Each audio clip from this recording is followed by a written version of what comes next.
What's up, everybody? Back again, as promised, to cover the clickbait that we missed yesterday and also to provide you with some great news that you cannot stump the Trump. The Trump wagon is back, 2024. Yeah, so super stoked about that over here at the Vanguard. Also going to have super producer Matt Lech joining the show later. So going to be an all-around base show today. Hit that like button so we can get some more people in from the algorithm. How you doing today, Gavin? Doing great, doing great. Super excited for today's stream. If you guys were watching yesterday, you might remember we weren't actually able to cover the main topic that we wanted to because we ran out of time, got a little bit sidetracked talking about some other stuff. But yeah, we're excited to break down the Destiny appearance on Lex Friedman, talk a little bit about the shots he took at Hasan and Vaush, plus cover Trump's 2024 announcement, which happened last night. And then later in the show, talking to Matt Lech, who we're super excited to chat to. Matt's an awesome guy, really big fan of his work, especially over at Left Reckoning. You know, obviously he's a producer over at the Majority Report, but Left Reckoning, you get to hear more from him. So big fan of that show, and super excited to chat with Matt a little bit later in the show, like I said. But yeah, a lot of good stuff to chat about today. Did want to start the show, as always, by shouting out the patron community. Huge shout out to the patrons. Thank you guys so much for your support. Patreon.com/the Vanguard channel is the link if you're trying to get your own name up there on that shout out screen. Also, you get access to our Discord community and priority access on our monthly Q&As. You can ask us questions of any length for free, so that's super cool. But yeah, patreon.com/the Vanguard channel. We do like to start and end all of our shows with a big old shout out. We wouldn't be able to do this without you guys. The patron support makes this show 100% possible. So if you want to support us and help out an independent left program, hit up that link in the description, patreon.com/the Vanguard channel. Yeah, absolutely. And yes, no, for all of you guys asking, yes, Gavin and I became overnight MAGA communists, so we are going to be going full bore on the Trump train. No, that was a joke. I thought it was obvious, but I saw some people in the chat asking for clarification. Yeah, so Trump officially announced 2024. I can't help but shake the feeling that it was a little bit anticlimactic. The whole thing. I was expecting him to come out here, do a big rally, bring out all the MAGA superstars, really get a huge crowd. And I don't know, man, it just seemed a little bit anticlimactic. Even if you put aside the content of the speech, it just didn't seem to generate the attention that is associated with Donald Trump. The dude thrives on attention. He's all about creating that controversy, always being in the news and the discourse, a lot of, negative and positive feelings. It just seems like this time around is kind of more of a whimper than a bang. And that's kind of shocking because, again, usually it's the exact opposite with anything related to Donald Trump. We're going to be breaking that down. But what were your initial reactions to the speech, Zach? We can take a look at some of it. Yeah, by and large, I agree with you. Of course, there were some Trump-isms, right? Just the way that he talks about things were somewhat the same. Like just the way that he would like say some words. It's like, you guys have been all suffering under the horrible, terrible Biden economy, which has effectively ruined your lives since I've been away. Gas prices at a higher time than forever. So just that kind of like, I don't know, the rhetorical styling in that way was kind of similar, but everything else about it felt very different. It felt very like teleprompter driven. It felt like he was really following what his speechwriters had suggested for him. And it just felt a little lackluster. It didn't feel like it had the pomp and circumstance and the showmanship that Trump has become renowned for at this point. If you guys remember back in 2016, he had a huge spectacle devised for when he was going to announce his presidential run. He famously came down that escalator. We all know the video. There was music, there was crowds, people were cheering. It was almost like a circus. Like it literally was a political circus, but almost like it had, it really had the give them bread and circuses energy that people talk about. It was just like he was there to entertain. He was there to make people feel good, and fall into his web. And in this time, he really just came across as a by the numbers Republican. And I don't know if that'll be better or worse for him, but I think it's going to be a turnoff to his base. Yeah, let's take a look at the announcement here in a second. Shout out to you, Alex. Thank you so much for the $4.99 first super chat of the live stream. Really appreciate that, Alex. Def anticlimactic, and I hope Chris Christie doesn't run. Prohibitionist and selfish. Yeah, obviously Chris Christie is terrible, but if he does run, I just think it'll mostly amount to a a minor inconvenience for Donald Trump, if even that. I don't think that Chris Christie poses a serious threat whatsoever. If anyone is going to be competitive with Donald Trump, it's obviously going to be Ron DeSantis, and anyone like Chris Christie or Mike Pence, if they really think they have a shot at the nomination, they're just straight up delusional. There's no way in hell they would ever beat Trump or DeSantis. Again, it would just be for attention. So it's possible that he does, but it's not going to amount to anything. No, Chris, I doubt Chris Christie runs. He's like, I mean, I think that he has more sense than that. I mean, he's just completely irrelevant as a politician on a national level right now. I mean, people like us know Chris Christie, and we remember all of like, you know, the like when he became Trump's lapdog in 2016, when he had the whole beached whale incident, as I'll refer to it, you know, all of that kind of stuff. That was when he was in the news, but then he lost his race in New Jersey and just kind of faded into obscurity. I don't even know what the fuck he's up to now. I think occasionally he'll be brought on as like a contributor or a panel on the news sometimes, but fuck if I know what he's up to. I just think that his ship has sailed as far as any presidential ambitions. I cannot foresee a reality, especially as tough of a primary. The literal only person besides Donald Trump that has even a snowball's chance in hell at winning the Republican primary is Ron DeSantis, and even then, I'm not convinced it'll happen. Yeah, although I'm more convinced after watching this announcement. Also, thank you so much, Kelly. Really appreciate the $4.99. I am, for one, not looking forward to Trump being plastered on every news show and YouTube channel for the next 18 months. Good grief, not this again.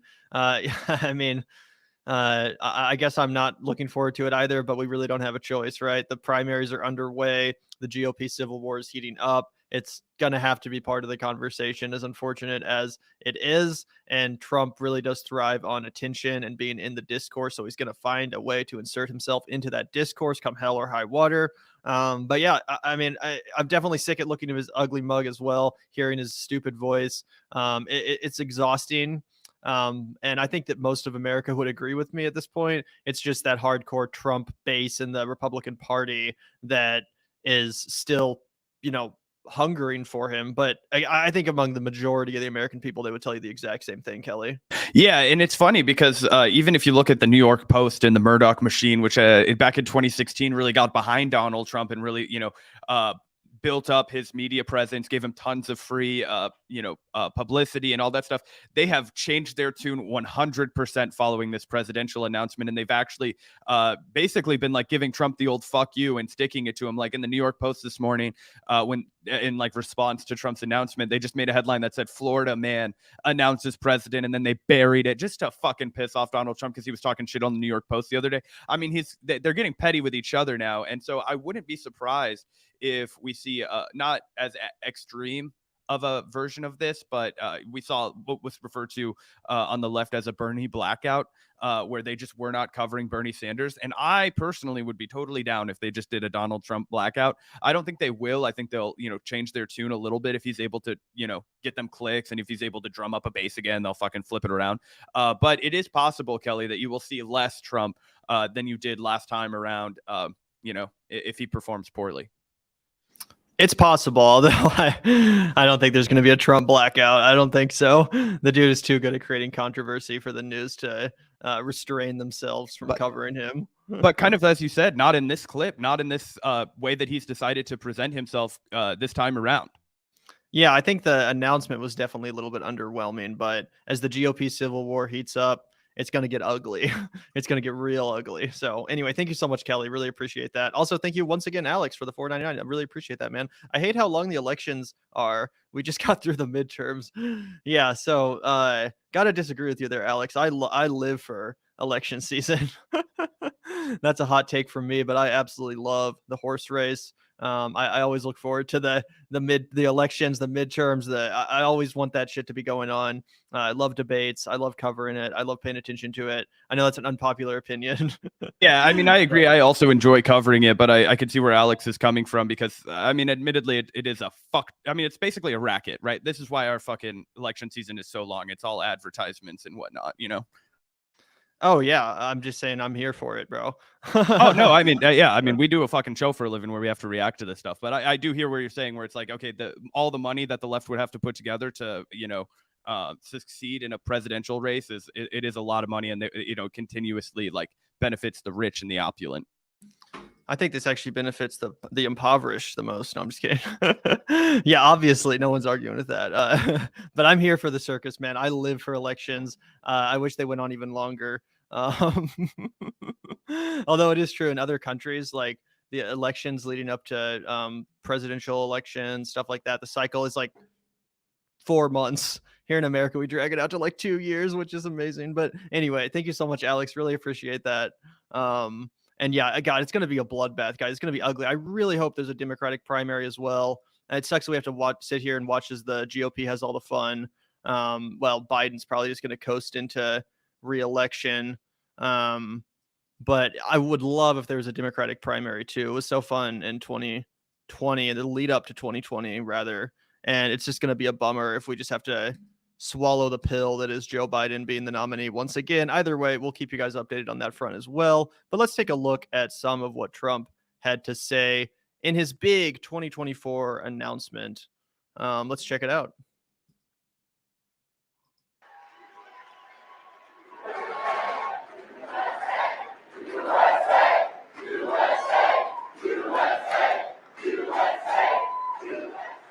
Well, thank you very much. And on behalf of Melania, myself, and our entire family, I want to thank you all for being here tonight. It's a very special occasion at a very special place. You and all of those watching are the heart and soul of this incredible movement and greatest country in the history of the world. It's very simple. There has never been anything like it. This great movement of ours, never been anything like it, and perhaps there will never be anything like it again. There's never been anything to compete with what we have all done.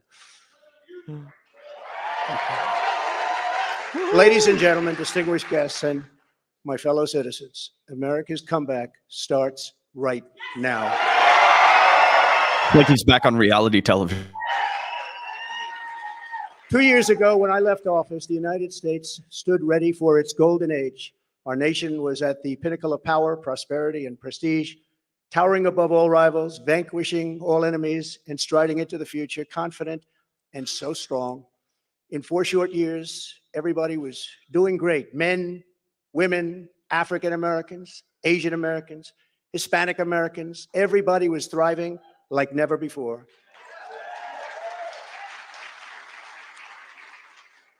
There was never a time like this. We turned the page on decades of globalist sellouts and one-sided trade deals, lifted millions out of poverty, and together we built the greatest economy in the history of the world. When the virus hit our shores, I took decisive action and saved lives and the U.S. economy. And by October of the same year, America was roaring back with the #1 fastest economic recovery ever recorded. How about that? All of the incoming administration, and all they had to do was just sit back and watch. Inflation was non-existent. Our southern border was by far the strongest ever. And because the border was so tight, drugs were coming into our country at the lowest level in many, many years. Importantly, after decades of rising energy costs, the United States had finally attained the impossible dream of American energy independence, which soon would have turned into energy dominance. Energy dominance. Yeah, he's just so boring. Like, he seems bored. He doesn't seem like his heart is in it anymore. It seems like he's just running for president to avoid getting put in jail or something. Like, it just doesn't really seem like he cares that much, which ironically might be because he actually does care a lot and he really does want to win, which is why he's forcing himself to take this calculated approach rather than just taking the 2016 approach of saying whatever the fuck comes to his mind and saying it loudly and proudly, which is really the appeal of Donald Trump in the first place. It wasn't that he was scripted. It wasn't that he was trying to sound like a normie Republican. It's that he was a brash and rude and belligerent motherfucker that did and said what was not allowed. And I just think when you take that away from Trump, it's like if you want to vote for a normal Republican, you're going to vote for Ron DeSantis, right? There's already a normal Republican that's going to run that's currently doing a lot better than you right now, Donald. So just trying to be more like a normie Republican, I don't necessarily think is the best strategy for this guy. We'll see. You know, maybe the fact that he's reining in his quirks and toning down his rhetoric, maybe that will help him. But I just feel like that ship has kind of already sailed. And if he's going to have the same level of excitement surrounding his candidacy as he did back in the day, he's going to have to lean into what makes Trump Trump. Exactly. And if we throw up this clip that I pulled really quickly, it'll kind of reveal the same thing. I think this was from a few days ago, but you can see that his base does not fuck with the rhetorical changes that I think his advisors are trying to push towards him. And we can just play this for 1 second, but someday go back to their homes. This is boring. We're bored. Tell some jokes. This is Something, entertain us. this is boring. Come on. So, very important. We're Very bored. This is. Are you serious? This is This boring. is boring. We came here to be entertained. Get out of here. This is boring. I'm so I love bored. you, but this is really boring. Donald, you're boring. Boring. Boring. Boring. so I don't know if you saw that, Gavin, before now, but that was before he did his announcement. I think it was a day before he did his official press conference, maybe a few. I don't have the exact timeline out recent. And those were hardcore MAGA-ists, right? Those were the people that were like, can't stump the Trump, can't stump the Trump. They want that just ridiculousness. They want that off the cuff. They want the boisterous, insulting, fucking just crazy man to go up there and be himself. And obviously he did not take their fucking advice. Yeah, that was crazy. Do you think those people were like paid? Like, I feel like there's no way they just organically started doing that. But still, the point remains, like, people like Trump because he's a showman. In the absence of the show, I don't really see what the appeal is. He just sounds like any other Republican in this speech. And I guess I'm torn, right? Because on one hand, it's like, yes, he does need to not talk about the election conspiracies and all this deranged shit that's going to turn off everyone. He needs to be the brash, belligerent Trump, but with a populist message. That's what made 2016 work. Yeah, he was brash and he was, belligerent, but people forgave those qualities and quirks because he had a message that they agreed with. He was talking about ending the wars. He was talking about ending outsourcing. He was talking back against the kind of economic agenda laid out by Presidents Clinton, Bush, and Obama. He was really, truly running against the establishment. And now it just seems like his campaign's all about himself. Like, oh, it was so great. I was amazing. I did this. I did that. All right. Okay. So like, what's your agenda? What do you want to do? It seems like there's not as much of a clear through line to it all. It's not in 2016. It was like, build the wall, do this, do that, make America great again. Now it just kind of seems like he's resting on his laurels and not getting out there in the aggressive way that he needs to. But of course, the campaign season is not even really truly underway yet. This is just an announcement. So we'll reserve judgment on his strategy until we see more of it. And we'll keep watching this clip too in a second, by the way. But it just seems like, again, such a step down from the energy I'm used to from Donald Trump. Yeah, and I mean, any of the policies that he's recently thrown out, like I saw, this was admittedly like I think back in September, but when he was doing a speech at Mar-a-Lago, he was calling for lawmakers to institute a death penalty for drug dealers. Not going to be a super salient message to people that are in communities overrun by drugs, I don't think, but perhaps that's like the only new policy I've heard him speak about in the past months. Also, I think that someone mentioned in the chat, I think those protesters at the Trump rally were like performance artists. They're called like the Good Liars. They're like they go around and do performance art and stuff. Bummer. Still funny. Still funny. Still salient point though. He was boring as shit in that speech. Also, thank you so much once again, Alex, for the $4.99. Watched with my mom last night, and she was like, "What movement? LOL. The greatest movement ever created. There'll never be anything like it. Maybe ever again." Yeah, that's pretty funny. Thank you, Alex. I wonder what. Let me know what your mom thought of his energy too. Yeah, they where are the MAGAs? Where are the MAGA communists? They need to come out in force. And also, yeah, I mean, it does seem like we've said this a bunch of times, but yeah, his movement is at like the lowest point ever. I think at this point, at best, he's probably got 3 out of 10 on the Republican Party that like still identify as like hardcore a part of his movement. Yeah. Thank you also, Carolina Boy, for the $1.99. Really appreciate that, man. Who do y'all think was on his VP short list? Well, definitely Tulsi. I've been saying that for a while, that she's clearly auditioning for VP. So she'll definitely be a name that's in contention. I think Tim Scott has also been floated quite a few times as a potential VP. Tim Scott would definitely be more in the line with like a Mike Pence kind of pick, in that he's a more of a normie Republican that would be more palatable by your average voter that's not a Trump cultist. So it's definitely possible that Tim Scott could become the VP. He wouldn't steal too much attention away from Donald Trump. So that would definitely be a plus for him as well. And then, of course, there was the report recently that Trump was considering Marjorie Taylor Greene to be VP. And of course, Trump values loyalty above all else. He found out with Mike Pence that, if Mike Pence had, if Marjorie Taylor Greene had been his vice president, she would have done what Trump wanted Pence to do. Pence, was like, all right, I'm not going to go that far. I'm not literally going to like end democracy for you, bro. But Marjorie Taylor Greene would have happily ended democracy for Donald Trump. She's as loyal as it gets. The problem with Marjorie Taylor Greene, in my opinion, is that she would take attention away from Trump because she's like just as unhinged as he is.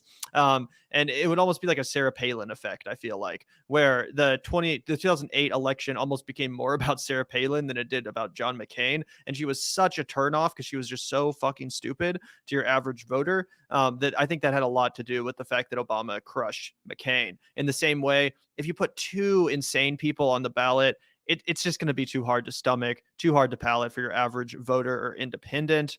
And I just think that would become too much of a mess for Trump. Although in his heart of hearts, he probably would like to run with someone so loyal like that, a real MAGA sycophant. Yeah, absolutely. Obviously, Marjorie Taylor Greene is a mixed bag for Donald Trump if he decides to go with her, but the loyalty angle makes sense. That would be a similar thing with a person like Carrie Lake, though she has a smaller profile than Marjorie Taylor Greene and kind of would fulfill that same role. So that would be a name. Now that Tulsi's got her gig on Fox News, I don't know if she'll get back into politics, although that's certainly a fucking option. Although I don't know. We'll see. I'm less confident in that one than you are, but I still could see that being a potential reality. You're less confident that she would want to, or that she would get picked? Both. Oh, she will 100% be begging and groveling for that spot. Whether or not they pick her is another question, but I don't think it's up for debate whether or not she wants it. She absolutely wants it. That's my opinion. But anyway, thank you so much, Carolina Boy. Really appreciate the 199. Also, thank you, Dina, for the 499. Will you ask Humanist Report what evidence he has for calling the RBN GOP propagandists and why he called them dipshits when he comes back on? Hey, man, if you want to submit a question for us to ask a guest, it's going to cost more than $4.99. Sorry, Dina. I'm sorry, man, but no, I'm just kidding. Yeah, the next time we have him on, we might get into that. Thank you for the super chat. I mean, I'll take this backwards. Why he called them dipshits? I don't think that RBN is in the fucking position to be tone policing on how you criticize people. They viciously attack people, just like we do, just like Jimmy does, just like anybody else does. So to like fucking pearl clutch about getting called a dipshit is like pretty like, okay, guys, like, come on. You've been extremely rude to so many people on your show. Like days after Jordan Cheriton had the birth of his child, they were like fucking massively vilifying him. I mean, like, okay, like, I'm sorry, save your pearl clutching for somebody else. What evidence he has for calling RBN GOP propagandists? Like, this is the same thing we've talked about a million times before. It's like, obviously, Jimmy Dore frames all of his content for a right-wing audience. I don't think that RBN frames all of their content for a right-wing audience. They just frame their content for Jimmy Dore's audience. So, that would be the connection that Mike is making. You don't have to agree with him, but that's where he's coming from.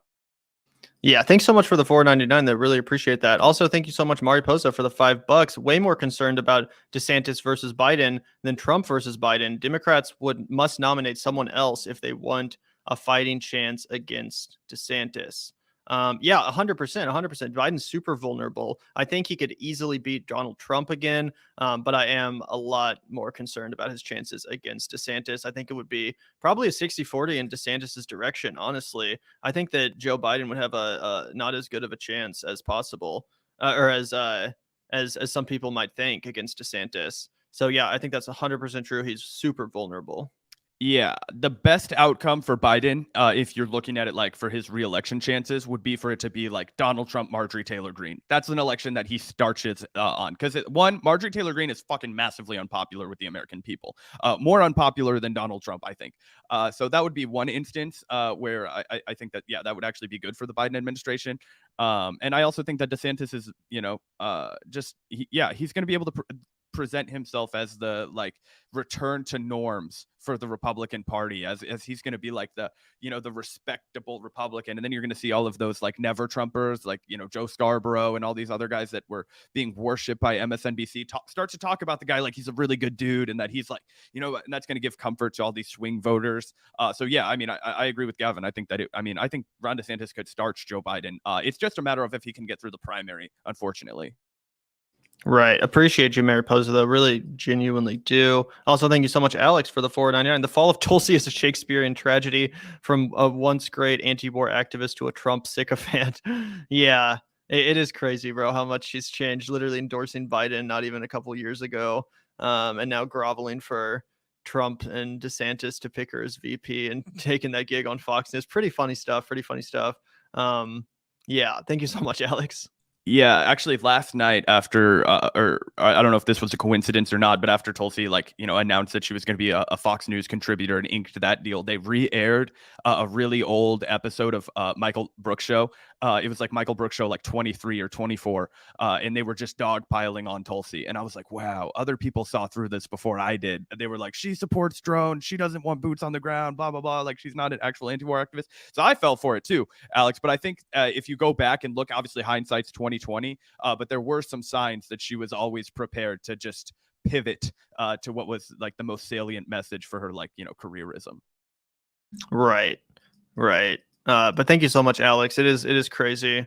Yeah.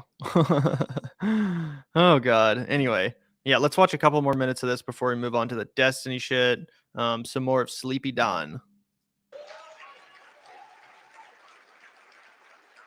For the first time in memory, China was reeling and back on its heels. You've never seen that before, because the United States was outdoing them on every single front, and China was paying billions and billions of dollars in taxes and tariffs. The farmers know that because they got 28 billion of it. No president had ever sought or received $1 for our country from China until I came along, and we were getting hundreds of billions of dollars. Many people think that because of this, China played a very active role in the 2020 election. Just saying. Sure, that didn't happen. Instead of jobs and factories leaving America for China. Trump's doing his own Russia Gate now with China Gate. So just saying, some people are saying China was very influential in the 2020 election. China, they were for the first time ever leaving China for America. Businesses were pouring back because of our historic tax and regulation cuts, the biggest in both categories in history, bigger even than what Ronald Reagan was able to produce, and he produced a lot. China, Russia, Iran, and North Korea were in check and respected. They respected the United States, and quite honestly, they respected me. I knew them well. The vicious ISIS caliphate, which no president was able to conquer, was decimated by me and our great warriors in less than 3 weeks, and al-Baghdadi, its founder, was hunted down and killed. North Korea had not launched a single long-range missile since my summit with Chairman Kim Jong-un nearly 3 years before. We developed a relationship, and that's a good thing, not a bad thing. It's a good thing. Very good thing, actually, because look at what's happening today. My opponents made me out to be a warmonger and just a terrible person who would immediately go into war. They said during the 2016 campaign that if he becomes president, there will never be a war within weeks, and we will have wars like you've never seen before. It will happen immediately, and yet I've gone decades without a war, the first president to do it for that long a period.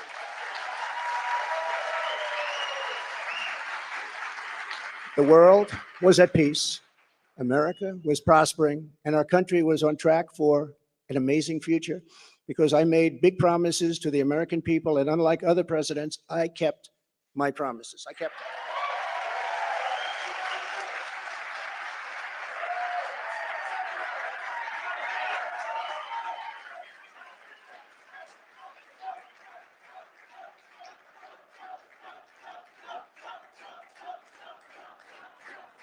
Thank you very much. I feel like he just needs a bigger crowd. I don't know why he didn't do a rally. He's doing this little shitty press conference for his like Mar-a-Lago sycophants or whatever. But it just all seems very low energy. I don't know what's going on, man. Also, thank you so much, Zachary, for the 49. You hear RBN called you out for claiming you won't debate them, have them on. They were totally wrong. Dore still pushing MPP with Brana. Keep up the great work. They've literally never reached out to us to do a debate or even have us on their show. We've had them on our show multiple times, and have always remained friendly. So I don't know what that would be referencing, because like I said, they've literally never reached out. And from what I've seen, unless they're using some secret account that I'm not aware of, but yeah, I think we would have known if they had reached out about having a debate with us or anything like that. They must be scared of us. Yeah, literally the last time that Gavin, I think you went on RBN, was to talk about like Missouri specifically on a panel with like a bunch of other leftists, and I was at the bar working, so I couldn't join in. Last time we covered RBN like really specifically was when Sabby did a great job taking Nick Brana to task. Unfortunately, she did not preserve those feelings towards the MPP, and they have kind of pivoted back to celebrating MPP and Nick Brana again, despite the very credible accusations against him. The fact that he vilified and smeared people of color who were working class, that were working to actually make the People's Party what its proclaimed values were. So yeah, I mean, like what it all boils down to is they're under the wing of Jimmy Dore. Jimmy Dore hates us, so they got to hate us too, I think is essentially what it is. I mean, find me one video where a single member of Revolutionary Blackout Network that is still on Revolutionary Blackout Network that was critical of Jimmy Dore. Kamali Rose, formerly of Revolutionary Blackout Network or Fred Hampton Network, critical of Jimmy Dore, gone. RJ, critical of Jimmy Dore, gone. Can't have that on their show, which is why they want to pretend that we're their enemies now too. Yeah, I mean, I don't know if that's why RJ left, but I think that was for that whole other debacle. But I'm just saying, none of them remain. Yeah. No, I mean, yeah, it's whatever. We try to go after channels that are like bigger than us, not really channels that are in the same size as us. So like, I'm not really interested in having like a beef with RBN. Like, they're fine. I don't really care. If they're talking shit on us, I don't give a fuck. Like, it's not something that offends me. I'm sure they can make all the criticisms they want, whatever. What is weird though is if they're saying that we won't debate them or have them on. Like we're out of the two of us, we're the only one that's ever had them on. They've never had us on to share our perspective or to push back on theirs. So I don't know what that would be about. But again, I'm really not, trying to start beef or whatever. I don't really give a fuck. But anyway, thank you for letting us know, Zachary. Appreciate the $4.99. And as far as I know, the last we left off, things were pretty friendly. But yeah. Anyway, I don't know if we need to watch much more of this Trump speech. It seems pretty lame. I'm sure most people have seen most of it already. Again, it just seems like low energy Don. I just don't see the same passion. It doesn't seem like he has the same kind of uniting message or through line to his campaign and to his message and his agenda. It doesn't seem like there's much like build the wall or make America great again energy. So I don't know how this is going to go, man. We're going to have to see. Yeah, I mean, it's at this point in American politics where I just can't bet against Trump. I just don't. He always in the Republican base, it just feels like he's gonna be slippery and that he's gonna find a way to just like weasel himself back to like enough votes in the primary. Like I'm not gonna be shocked at all if there is like a legitimate challenge from Ron DeSantis. I think that's probably coming. But I will still be surprised if it's successful. Even though that clip looked bad, it didn't look like it was Trump in peak form. And we haven't really seen Trump in peak form in a while. If he can get back to it even just a little bit, I think he's still really, really in the running. Yeah. I'm definitely not saying that it's done for Trump. I'm not pounding the gavel yet on Donald Trump. I think he definitely still has a chance of winning the nomination. And it's going to be a bloody fight regardless, so I'm looking forward to seeing what comes next. Can't wait for the 2024 GOP primary to really kick into gear. But there was Trump's announcement, kind of lame in my opinion. Yeah, absolutely. It was lackluster by any definition. Absolutely. We also did want to talk a little bit about Destiny and his recent appearance on Lex Friedman. He was on the Lex Friedman podcast, and I have mixed feelings on Lex. Definitely not a huge fan of his politics, but he's definitely a good interviewer. And I thought this was an interesting conversation. I appreciate the pushback that Lex gives to most of his guests. And it does facilitate an interesting dialogue, a good conversation. And Destiny is also someone who I have a bit of mixed feelings on. Once again, have a lot of disagreements with Destiny politically, but the guy is a good debater, and sometimes he does make some really good points. So I think this was an interesting interview. I haven't watched the entire thing yet, although this clip in particular I thought to be pretty interesting, as it is kind of going over some of the drama between Destiny, Vaush, and Hasan, 3 people that used to all be homies and would collaborate frequently, and who now are totally at odds with each other, hate each other's guts. So I thought this was interesting, kind of relitigation of that whole situation. Yeah, absolutely. And I kind of share your mixed feelings. For a while, I was really off put about Destiny because by and large, my first like massive exposure to him was when I watched that entire debate with Richard Wolff, and he just really fucking frustrated and annoyed me the whole time. But I think in like more of these long form discussions with Lex Fridman, he's a lot more sufferable and actually kind of compelling at points. So yeah, interesting to hear his feedback on Hasan and Vaush, even though I disagree with him on some of it. Absolutely. So yeah, let's take a look here and break it down. And yeah, Destiny is just a lib. He's just like a really well-spoken lib. But yeah, he has some dog shit takes, man. I remember he was out here simping for like Pete Buttigieg, talking mad shit on Bernie Sanders. He says that the U.S. played no role in the escalating tension between Ukraine and Russia. Yeah, exactly. So anyway, let's take a look at here, or take a look at this. Sorry. You said plenty of negative stuff, positive stuff, and negative stuff about Hasan. Yeah. This is my podcast, so I get to force you to say positive things. What do you love? Oh, I'm all about love. Let's go back to grilling me on the R word stuff. You're going to make me compliment Hasan. This is going to be a harder conversation than that. All right. We're going to get you to feel emotions. Okay.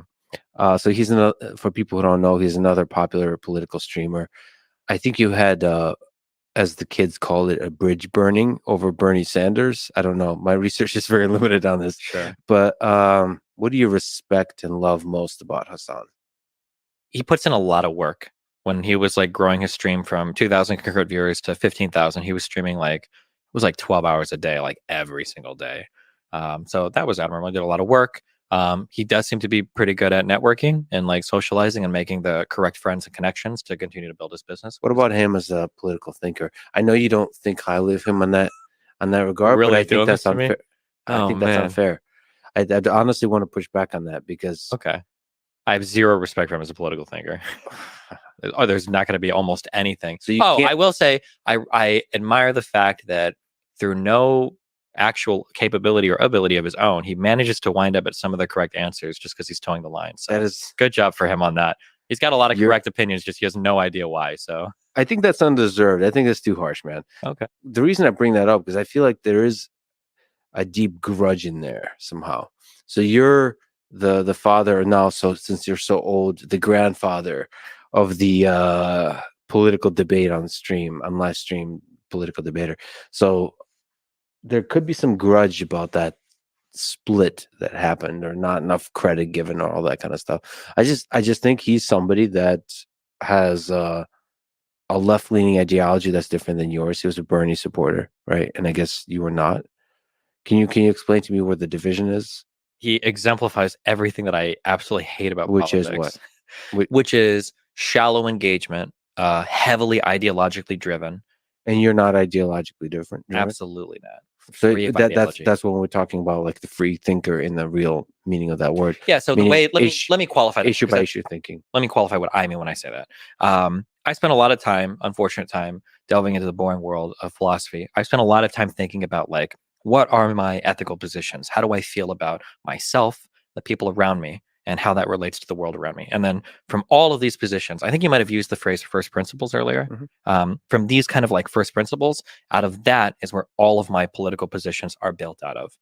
Like full stop. So if you ask me a question like, how do you feel about like the right to own a firearm, or how do you feel about social health care? Like we can walk through, well, this is how I feel about it as like a thing from the government. This is where the government gets its power. This is ethically how groups of people are supposed to function. This is morally how we relate to each other, and personally, this is how I feel like I'll be able to do every single political belief back there. It's not like I'm telling you, like, if I were to ask Hasan, what do you feel about this political topic? He's going to tell me what progressives are supposed to say. I don't know what he thinks about it. I don't know if he Don't thinks you about think it. that's a cynical take? Why is he, just because his views coincide with the mainstream narrative, mainstream viewpoints of progressive thinkers? I mean, Also, I don't think that's necessarily true about Hasan. Like Hasan's actually had a lot better foreign policy, in my opinion, than some of the progressive community. Like maybe that's part of what Destiny doesn't like about him, because I know Destiny is like one of those guys that just says like give Ukraine a blank check and escalate endlessly with Russia. So maybe he doesn't like that about Hasan. But at this point, the mainstream progressive opinion is more along the lines of like the Vaush or Dylan Burns position, or even the Destiny position, honestly. And Hasan actually is a little bit more of like a principled anti-imperialist. I don't think he's in favor of just endlessly funding the war in Ukraine. I think that he pushes back a little bit more on U.S. foreign policy. So I don't actually think it's correct to say about Hasan that he totally just toes the line of the progressive establishment every single time. I definitely have some disagreements with the guy. I just don't think that's a really fair criticism. Oh no, and on top of that, I would also add that this dude is he directly stands opposed to capitalism and the ownership class's extraction, which even people like Bernie Sanders will say, hey, we need markets, we need the ownership and whatever. And I would make more of like at least politically, would make more of like a Cenk Uygur argument about it and how we need the regulation and the workers' rights, but he's not opposed to the entire system of exploitation that is capitalism. And I think that Hasan actually does dig his heels in pretty well and talk about across the board why we need to, just completely scrap the capitalist project and for one that is, directly humanitarian, which is not something that you'll hear from the mainstream progressive pundit class. Also, in what way does he not think that, Leak, as far as Ukraine? Like, let me know how his opinion on that situation is any different from that of a guy like Vaush or Dylan Burns. From what I'm aware of, it's basically identical either way. Yeah, literally in this interview we're reacting to, he goes on to talk about how he doesn't think the United States played any role in escalating with Russia, and that we need to, make sure that Russia doesn't feel like just because they have nukes they can do whatever you want. I mean, he parrots that exact same line, so 100% he believes. why does that mean he's not thinking? Because his engagement with every subject is incredibly shallow, 100% predictable. Like I could probably program a script to give you every single potential answer you could have to any single question you could give him. I think that's a pretty cynical take. Okay, it could be the case that his brain perfectly aligns with every single mainstream. No, but I don't know if it is perfectly aligns, because I think you're just taking a very select, just like streamers do of each other, a very select. Is he mumbling? I don't know. He's just not enunciating his words enough. He actually addresses this to Destiny at one point in it, and because he's like, I am so bad at doing what you're so great at doing, which is stringing words together. This is his second language. I don't know if you know that about Lex, but his first language is Russian. And he was like, the way that my brain just, it was like, it's slower. And I was like, well, that makes sense if you're fucking, English isn't your first language. Because I guess Destiny is in a relationship with a partner that is English isn't her first language. So they were kind of bonding about that while they were talking. Shit. Well, now I feel like a dick. Sorry, Lex Friedman. Slice that represents the perfect alignment, as opposed to looking at a person struggling with ideas and thinking through ideas and then giving them a pass. Like a lot of people, I give you a pass on just the fact that you say a lot of crazy shit on stream for drama, which is, I don't say things for drama. They might be dramatic, but I mean, you've evolved. Yeah, that's such bullshit. That is such bullshit. Destiny, his whole community thrives on drama. That is 100% accurate to say. Gavin and I might as well come out here and be like, we hate drama. We're just serious lefties. Exactly. Yeah, that's absolutely ridiculous to say. But anyway. As a fish evolves legs, you've evolved a mechanism which creates controversy. Sure. That you could say it's not intention, but it happens. I think okay, sure. The extremists kind of learn that kind of thing, and so I'm sure Hasan does the same kind of stuff. And so, underneath it, there's still a thinking being that's contending with political ideas. Okay, you don't think so? He does a really good job at hiding it. There are other political figures that I really don't like that I wouldn't say the same thing about. So, I don't know if you have Vaush written in there. Okay, so that's the person that Vaush? He also split out of my community and grew to something. And now he hates me, and he's an anti-fan community, and they all hate me. Okay, tell me something you love about Vaush. I can tell you a lot of things about Vaush. I think Vaush legitimately thinks through a lot of his political positions. I admire, or did admire, that he has like his own like positions that he would take sometimes contrary to people further left than him. He's got some positions that don't fit his ideology kind of at all. Like he's his own independent thinker. Rhetorically, he's very effective. He was willing to sit down and do research for like his debates and everything. He would spend a lot of time practicing like his rhetorical effectiveness and navigating conversations. He intentionally and purposefully built like a community that exemplified his values. Yeah, I've got a lot. I don't. We are completely split and hate each other now. But like, I have a lot. Why hate? First of all, hate is a strong. Why the hate? Okay, I don't hate him, but he hates me because we had a couple of really big debates. What happened? Well, one had to do with whether or not you should live your values. And can you give me the story that's a charitable interpretation? I always give charitable interpretation. You don't. You I don't. absolutely do. You don't. Wait, name one time I haven't. 5 minutes ago, you talking about Hasan. Everything I said about Hasan is true. There is no steel man there. Okay, That's not charitable. I'm sorry. If you can prove me wrong, I would love for you to do it. Okay. I'm using my gut instinct. Your Usually, when gut? somebody feels strongly about another person in that way, it's not coming from a place of data and reason. It's coming from a place of emotion. It's coming from a place of resentment and grudge and all that kind of stuff. Yeah, I But there's emotions deep in there. So the gotcha is hiding. The gotcha is a surface of an iceberg, and there's a deep ocean underneath that you yourself have not explored. I disagree, but I understand. And Lav is actually a doorway. The young Lav is a doorway for you to explore the depths of get into that ocean to find my fish, my pre-evolved form. Yeah. I understand why you think the way you do, and you shouldn't believe me, and I understand that, because if somebody told me the same thing, I'd think you probably just really don't like this person for a reason or two. I understand why you think that way. Okay. The reality is, though, for any political person that I disagree with, like, I can give them a fair shake. It's one of the few things I think I do exceedingly well on my stream. Even with Hasan, there's been drama that he's been involved in, and I've when I'm involved in drama, he'll always throw me under the bus. But when he's involved in stuff, I'll always say, like, oh, like, I think Hasan was right here, or I think that he meant this. There was a thing that came up once. We're on Livestream Fail. He was getting roasted because he referred to somebody. He used the expression "shit skin" to refer to somebody's like the way they looked, and I have only ever heard that in the context of 4chan people talking about like Indians or like black people, like it's a racial thing. But I could tell the context and everything that he was saying. He was insulting some guy. I think he was called like incel virgin or whatever. He was going for like acne skin. I think that's what he meant when he said it. And there were a whole bunch of people that were insulting. Like, oh my God, did he just say racist term? And I was like, no, I don't think he was racist. I think he was just reaching for words, and that's what came out. So like that's an example of me being charitable. But okay, but didn't you criticize him for something? I was trying to like Googled what. So this is Destiny is pretty massively misrepresenting himself here by acting like he's a very charitable actor towards Hasan. They both thrive off of the entire web of like, fuck this guy, like fuck that guy. I just wanted to interject because just Destiny went on a long screed to make him seem like the most rational man in the room, where he was like, Hasan and I aren't friends, but I died on my sword to defend him from accusations that he was racist and stuff like that. It's like, when it's convenient for Destiny, he will bust out whatever the fuck he needs to in order to win an argument. Yeah. Oh, 100%. Also, thank you so much, Ilk Dream, for the $4.99. Really appreciate that. Active strike going on in my university system. University of California's largest university strike in U.S. history. 50,000 employees. The student researchers right now are paid $20,000 a year to survive in Cali. Yeah, that's absolutely crazy. I did hear about that going on, but I haven't been paying a lot of attention. I need to look more into that. Have you been, paying attention to that, Zach? Yeah, I mean, it is like the largest strike in America right now. It is, people. I've been following Vina Dubal, an attorney and workers' rights advocate, and all that kind of stuff. And she tweets a lot about it.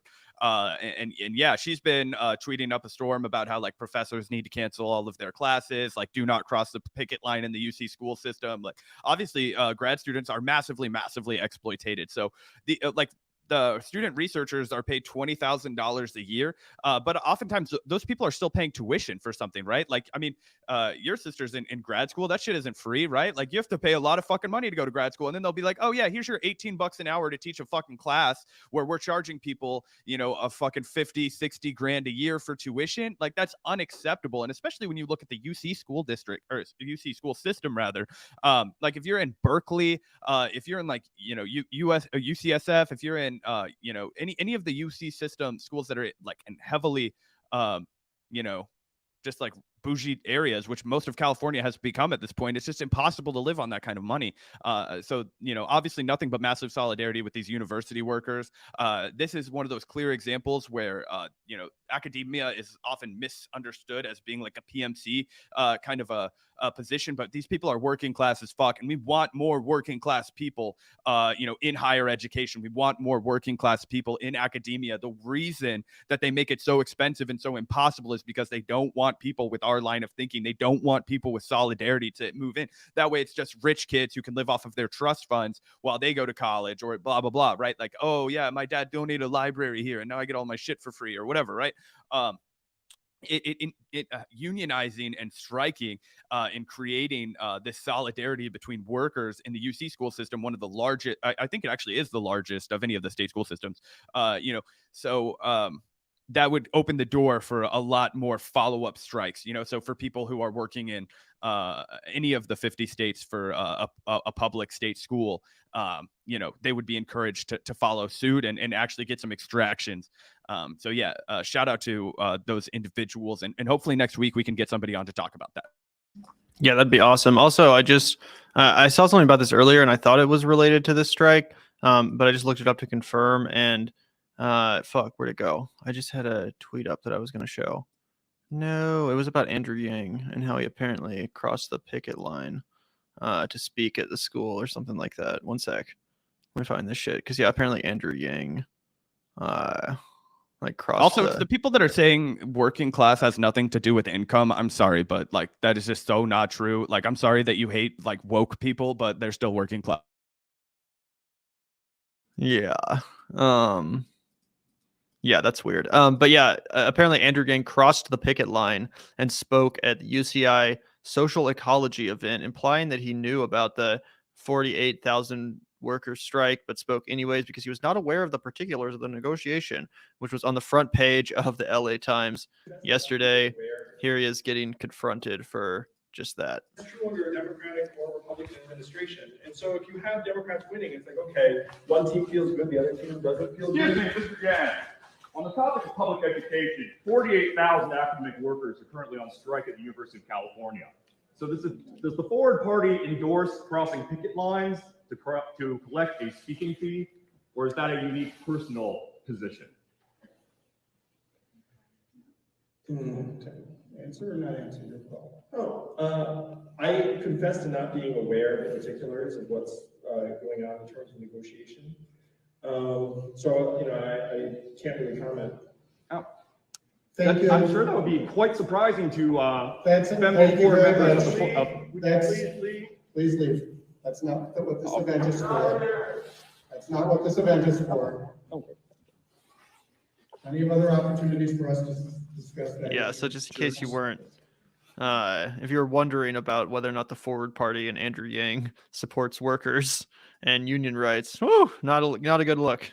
Yeah, I mean, what do you expect from a guy that all he does is hang out with rich assholes all the time and try and suckle up to the like polite fucking Republicans and the serious Democrats and all that shit? We know where this guy's politics are. Any ounce of populism that was present in the initial Andrew Yang campaign was completely lost as soon as you got to spend more time with the guy. Like, he would say the right things at first, and then all the way it would just pivot. He has no values. He's only interested in Andrew Yang, and apparently that includes crossing a picket line to collect a speaking fee. Right, absolutely. And thank you so much, Christina, for the $4.99. I apologize for my ignorance. Did Zach say Destiny identifies as she? No, I don't. I think he was saying that Destiny's partner was not like her English was not her first language or something like that. But no, Destiny, and from what I know, identifies as a man. I was referencing. We were talking about how Lex Fridman's first language is Russia, and I mentioned that when they were on the pod for part of it, Destiny's partner came out, and she was also talking about how, exactly. But thanks, Christine. Yeah, thank you so much, Christina. Really appreciate that. And we should have Matt Lech coming in soon to chat. While we wait, let's watch some more of this Lex Friedman interview. Why the hell you guys split out? Because I thought you're friends. You should be like. We split up doing over our some- Kamala Harris video, but go ahead. What were you? Is that why? Is that the? So I feel like you criticized them over something, and okay. This is very vague memory, but. Yeah. Also, shout out to you, Alex. Thank you for the $9.99. The new school and NYU are striking too, I believe. Yeah, that's awesome, man. That's awesome. We're gonna definitely have to get a guest on here to talk about that because I do not want to ignore that. That's super important. So thank you so much for reminding us and for the donations, Alex. Yep, absolutely. Shout out to you, Alex. Really appreciate that. And yeah, I mean, that's what strikes do. They are contagious. They are infectious. When people see one strike happening, I mean, this all goes back to the initial strike waves that we saw earlier this year. Do you guys remember when John Adair just said, fuck all, we're going to strike? And they did. They struck. It became a national conversation. There was the unionization effort at Amazon, all of these things going on, the Starbucks workers unionization. This is infectious. Right now people need to take advantage of the NLRB the way that it is. Absolutely. So thank you so much for letting us know about that, Alex. We're definitely going to do a segment on that in the near future. Hopefully get a guest on that can talk about that. So thank you so much, Alex. Really do appreciate that. You criticized him over something, and I felt that criticism wasn't charitable. Was it Pete Buttigieg stuff? Yeah, Pete Buttigieg. Yes. Yeah. So I've said this a million times, but no amount of context or no amount of nuance is ever acceptable to people. I don't think Hasan is homophobic, but I think the comments made about Pete Buttigieg were really homophobic. That's what he said, right? Yeah. And there were a lot of people making a lot of comments that made me really uncomfortable about Pete Buttigieg. That was insane to me. Spurred by the comments of Hasan? No, but it was an environment of progressives. All the progressives were attacking Pete. And I felt like this is so dumb, by the way, because Destiny constantly gets accused of like transphobia and stuff like that. And to stuff on that matter, but if you would bring that up to him and say like your channel and your community is fostering an environment of transphobia, he would shut you down so fast. He would shut you down so fast and be like, that's the most bullshit criticism ever. So it is pretty funny to now hear him out here playing the identity politics card and being like Hasan's community is homophobic to Pete Buttigieg when Hasan has one of the most progressive communities and least homophobic communities out there. Calling Pete Buttigieg is not homophobic. Literally massive crowds of Pete's fans, his hardcore supporters would just cheer, boot edge, boot edge. That sounds like Buttigieg. Like you're making fun of the guy's last name. You're not making fun of his sexuality. Like that is such a reach. That is such a reach. And I mean, that is a bad faith argument. I'm sorry. Yeah, absolutely. I think Lex is about to call him out for that too. His gayness became like the subject. Yeah, but why throw Hasan under the bus for that? Because he was jumping. Also, I think Lex is also about to bring this up. So, but earlier they were discussing Destiny's use of the R word and also Destiny's refusal to apologize for saying the N word. So it's like you can't come out here and complain about that kind of shit if you're gonna also take those positions. Either way. Yeah, having your cake and eating it too. Yeah. Jumping along with all of those types of like insults. You don't think you've done the same kind of stuff? If I do, call me on it, and I'll probably say I shouldn't have done it. That's what the R word was about. That's fine, and that's a good call out. Yeah. No, but like your friend, like you should privately tell him, right? Like, hey. Well, no, by then we were sworn enemies, so that wasn't the reason. No. It was over a Kamala Harris video. Sworn enemies. Yeah. He hates me. What am I supposed? Listen, for all of these people, I will accept them back into my life if they ever want to come back in at any point in time. But usually they're the ones that if they correct themselves, right?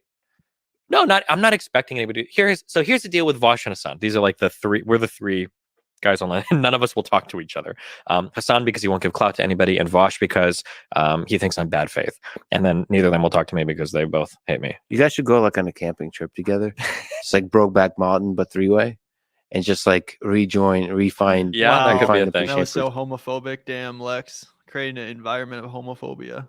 each other. Honestly, just from the internet perspective, for me as a just stepping into this world, there's some aspect to which you have a responsibility. I hate that word. You have an Good word. Don't run from you have an opportunity. I wish you guys would kind of be the beacon of like forgiveness and friendship and like camaraderie and that. Yeah, kind I of stuff. agree. And even if we disagree, it would be really good content Yeah, for like us to argue. shit talk, like friends shit talk, Sure. versus not like the fact that you guys don't talk to each other.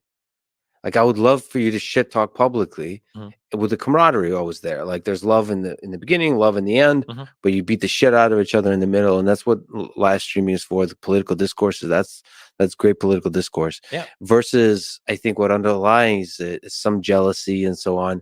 With this, you From get them. this many follow. I just want to make sure you're clear to your audience. Everybody has to your audience. Yeah.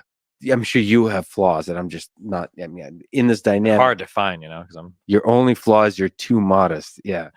So why did you guys split up? Because I would love it, honestly. Just let me just put that idea out there for you guys to make up. And Yeah, it's out there. Of course, it's everybody talks. Me, Vaush, and Hasan. It's crazy that like the three largest like political debate left-leaning people online like can't do any type of content or collaboration at all. It's so stupid. Yeah. It's strange. What was the reason you guys split up? Yeah, and it is true that they've been at each other's throats for a while and refused to interact at all, which would be cool. I would be down to see some debates between those three. I don't think it'll ever happen. But yeah, interesting stuff, funny stuff. Thank you, Hysteric Raider. Also, here's a thought that just popped up. Can they strike because they can afford to strike? I find it harder for poor POC service workers to do the same.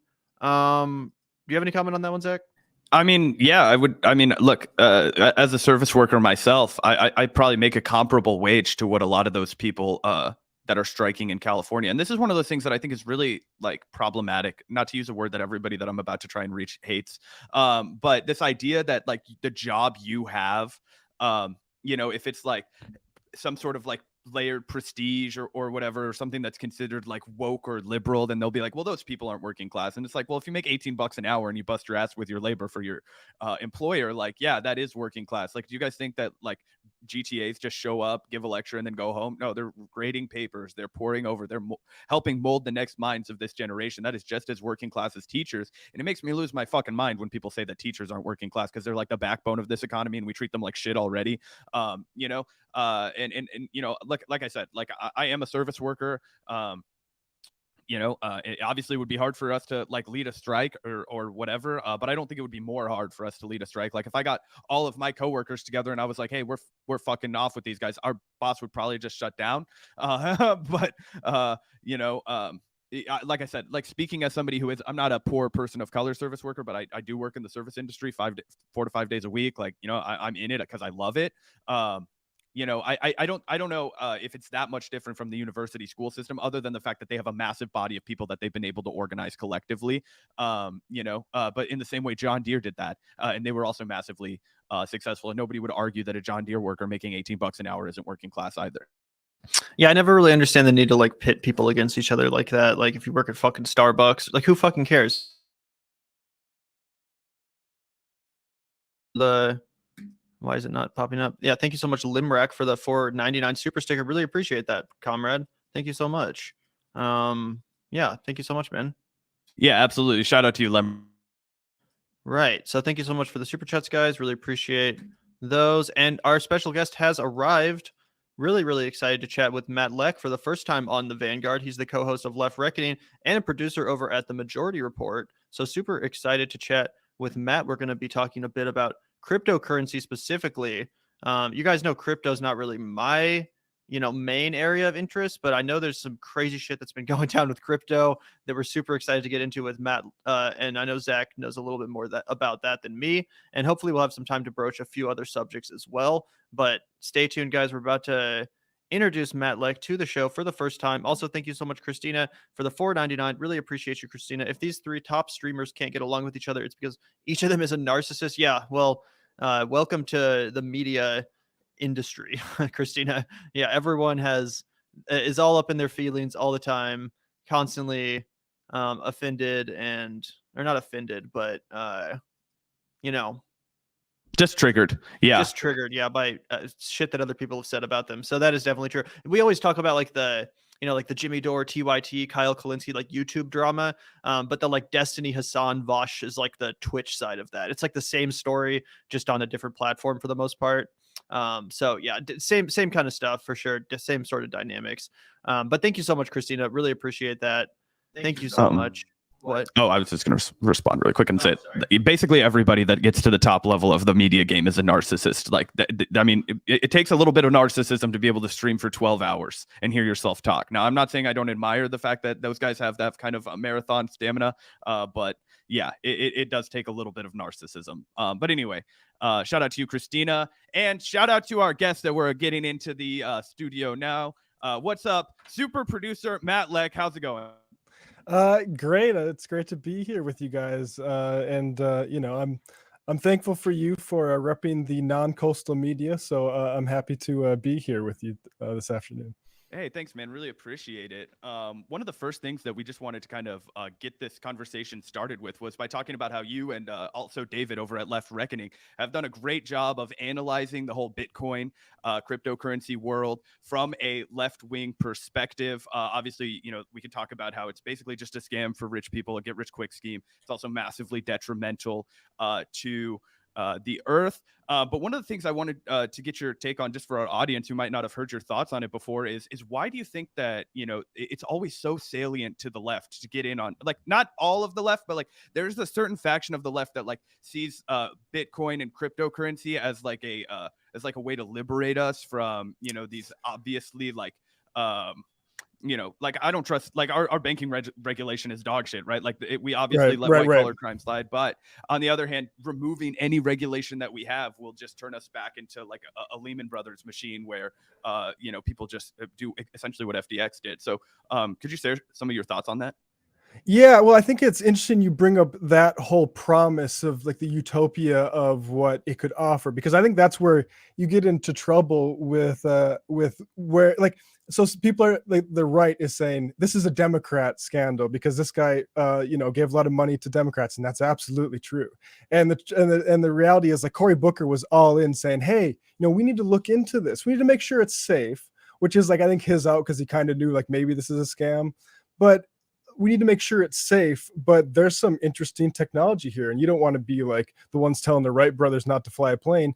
And the problem you have from that, especially when you have like Democrats, and obviously like because there's right-wing crypto bros, I think that's generally the cases. But when you have Democrats saying this might be promising, you actually did have a bunch of like non-white folks, black people, POC, investing in this thing as a way to get like into banking.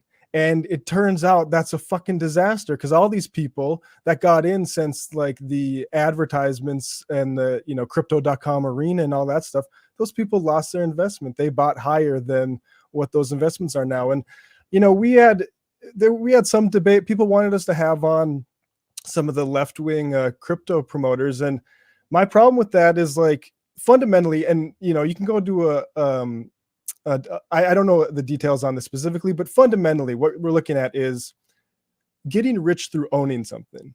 And that's not really like, the left is empowering working people. Like, so if you just get rich because you bought the right like monkey profile picture at the right time, the thought is, and you need to think this through, is okay, I put in $1,000. This is now worth $300,000. That means I get to go around to service workers and tell them what to do $300,000 worth for all just what, buying and selling at the right time. And that's not fundamentally, like, that's no way to liberate working people. That's property. That's instituting new. And I get why it's appealing to folks. I get why like the Golden State Warriors thought like, my fan base, this is a way to like you said, liberate them, because that is actually how a certain class of people gets liberated, is by owning stuff and see the property and the value of that go on. But that's real stuff like land and businesses that actually produce things. And so I think that's my main problem with crypto is, I never said you couldn't make money off of investing speculatively on it. I just think like it's dangerous to do that. You should know like you're gambling, and it's fundamentally not going to liberate working people. Yeah, I think that's pretty clear, and I think that it also just flies directly in the face with the case that we've all been making since I mean before the Bernie Sanders era, but that was a little bit before my time. Back in 2016, I feel like one of the most critical issues that Bernie did take on was the fact that Obama and the Democrats, they did not regulate the banks adequately. They bailed out all of the corrupt fuckers that tanked our economy in 2008. Obama let all these people lose their homes, and that was one of the most salient, I think, important parts of the Bernie Sanders message for those swing voters. Those voters that ultimately, unfortunately, went to Donald Trump later on in the 2016 general election. Was him coming out here and making the case for it. This is why we need to go after white collar crime. This is why we need to pivot our focus away from broken windows policing and looking after or looking at our most impoverished communities as our primary source of crime, and flipping the script on that and looking at Wall Street in Silicon Valley as being these like purveyors of like fraud and exploitation of workers and all of that. And then you see this weird disconnect, right? Because then it's like, well, actually, what if we just went full like anarcho-capitalist and we were like, oh, let's just have everybody set shit up in the Bahamas, which is exactly what Sam Banking Fraud did. And he's like, let's do it where you can't even access it from the United States. I'm only going to take money from people like Tom Brady and these rich fuckers, and we're going to do this arbitrage scheme, which for people who don't follow cryptocurrency lingo, it's basically like, oh, I'm going to buy my Bitcoin on this one exchange in America, and then I'm going to sell it to people in Japan who have to pay more for it over there, and then I'm going to arbitrage the like tokens across the board to make money on the margin. But when you're doing it exponentially 1 million times, you're dealing with billions of dollars. There's a lot of profit to be made on the margins and that sort of thing. It seems completely inconsistent with every criticism that was brought by the left over the last decade. I just think it's a real head scratcher to see like why so many people were able to jump on board with this. And then recently, now you've seen those exact. No, I don't want to say exact same, but by and large, like we're painting with a little bit of a broad brush here, but the similar folks on the left who were so full bore, like, oh, like cryptocurrency, like, it's going to be the future of independent media, Rockfin tokens, like all these different things are now like turning on it on a dime, and they're like, no, it's just a fucking like money laundering for the Democratic Party, and it's to give money to Nazis in Ukraine and all that kind of stuff. And I wonder, right. You're a rational guy. I know you said you hadn't been following this like uber closely, but like, what do you think of all those arguments and the way that they've just kind of like come out of nowhere? Is it's like the people who are like leftists, but like will retweet Ian Miles Chong when he like talks about how like the Dems are like fucking stealing everybody's money and blah, blah, blah. Like, what do you think is responsible for that line of thinking? Well, I mean, it's partisanship, but I will say, look, if we can kill crypto and blame it on the Dems and say we're going to hurt the Democrats with this, by all means, hurt the Democrats. Let's get rid of crypto. I like that you brought up the Obama financial crisis, because basically how we dealt with the economy explains this. And it's not anarcho-utopianism. There's a whole bunch of extra money sloshing around investor class, and they had to find something to do with it, and Bitcoin became something to do with it. And now that the Federal Reserve's like, oh, we got too much slack in the economy, like you see all of these things, and it's not, and I don't know, like it's interesting, the backlash, because it is kind of on one hand, crypto folks come back to us and say, well, you're just focusing on the crypto crashes, but it's all of tech. And I think that's a fair criticism. Like, I think all this stuff is really like speculative funny money, and some is just a little bit more speculative than others. Like Facebook, you're at least sometimes logging into it or using it to log into other stuff. But those valuations are ridiculous. And it's all because instead of, like you said, like passing laws to get people into their homes and, passing healthcare and all these other things, we decided we're going to speculate our way out of this by flooding the zone with cash. And that's going to lead to some pretty conspiratorial thinking.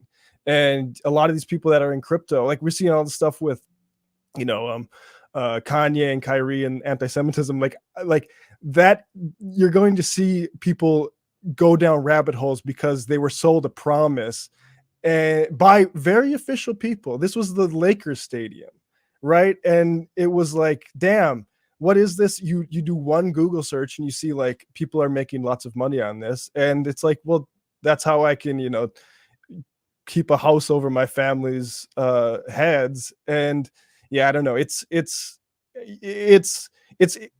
it needs to be, there can't be just only focus on SBF or Sam Bankman-Fried or whatever the fuck his name is, because it's this Sam the Bankman entire Fried. exactly, yeah.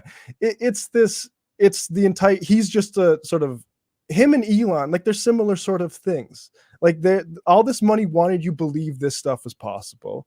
And not just you, but like investors, which are the more important yous in this country. And it turns out like it's not really that possible. Yeah, I like the connection to Silicon Valley too, because and we can move on from crypto after this, but I just think that if you look at, you mentioned Elon Musk and how they evaluate companies in Silicon Valley is essentially what the whole goal is for people who don't follow this too much. And I have to wear my card on my sleeve. I was a business bro when I was 18 and back in all of the initial wave of Bitcoin and all of that. And that's how I fucking, got exposed to the corruption and all of how terrible it was. But the whole game plan is to get that angel investor money, and then you like grow and you do your ABC rounds, and then you massively inflate the valuation of a company that's not making any money, like Uber, which was losing its ass all the time, and then it does an IPO, and then oh wow, I've been told nothing but great things about how Uber's this revolutionary company. Then all those investors can cash out and regular working class people can buy those stocks, and then that they're just left with like the bill, essentially, and all these people get away rich. That's exactly what they did in the first crypto crash. I don't know how long you've been following this, Matt, probably longer than me, but I remember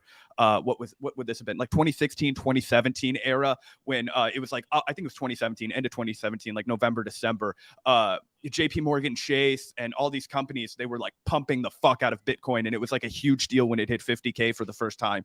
And then what did they do? They all sold. And then all these people who had bought into the propaganda and like taken out a second mortgage on their house, and gone all in with Bitcoin, they just lost it overnight because the value just tanked when the few whales, which is the other big problem with Bitcoin that people don't talk about, is it's like, why would a currency where if I'm rich enough, there's a finite number of Bitcoins or any kind of cryptocurrency, if like I'm rich enough and I have a pool of investors that are large enough, we can just control the valuation of this currency that's supposed to be like, untraceable and untrackable. And it just seems like it's the same cycle in all of business. They are just rinsing and repeating all of the scams that they run, whether it's on Wall Street, whether it's in Silicon Valley. It's just been transposed into this it's like faux liberation tool. And the technology has always been massively flimsy. Like the only thing I've ever been like remotely excited about the blockchain is if we could vote online and have it actually be safe and secure. And even then I'm like, don't trust any of the people that know enough about blockchain to design an election system.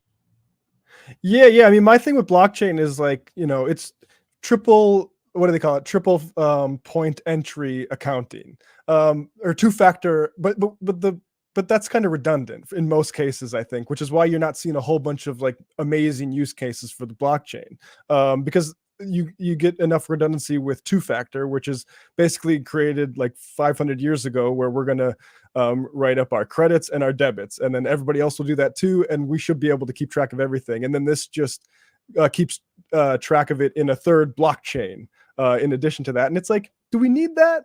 Like whenever they're saying like, what about the double spend problem? It's like, that sounds like a problem that banks or like deal with, like they can figure that out, right? And so yeah, like and it was always, to me, it seemed clear that I'm from North Dakota. I've gone through the early Bismarck newspapers, and the entire reason for the Bismarck Tribune early on was to sell Bismarck as a place to come visit and invest in. And so it's all just like, okay, there might be some good land out here, maybe there is, but that's not why you're telling me. You're telling me to invest in this thing. And that's kind of how I always looked at the blockchain stuff.